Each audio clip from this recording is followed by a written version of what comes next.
पंचनाम्याची वाट न पाहता नुकसान भरपाई जाहीर करा. माजी आमदार वैभव नाईक यांची सरकारकडे मागणी पाहायला मिळते. सातत्याने होणाऱ्या पावसामुळे शेतकरी मेटाकुटीस आले असं देखील नाईक म्हणाले. सिंधुदुर्ग जिल्ह्यात जवळपास 5.5 महिने पाऊस सुरू असून सरकारनं उशिरा का होईना पंचनामे करण्याचे आदेश दिले, परंतु मागील नुकसान भरपाई सरकारनं दिलेलीच नाहीये. यावर्षी पीक विमा देखील सरकारनं बंद केल्यानं या नुकसानीत विम्याचे पैसे शेतकऱ्यांना मिळाले असते, पण ते देखील मिळणार नाहीयेत. तर सातत्याने होणाऱ्या पावसामुळे शेतकरी मेटाकुटीस आलाय.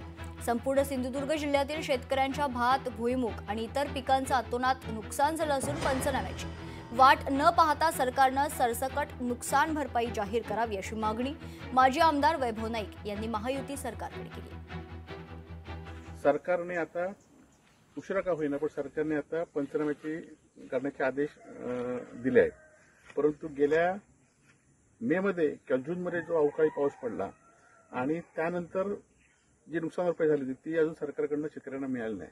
आता फक्त ही नोंदणी या ठिकाणी पंचनामा होतील, परंतु सरकारने काहीतरी मदत जाहीर केली पाहिजे, त्यातनं शेतकरी सुकावेल.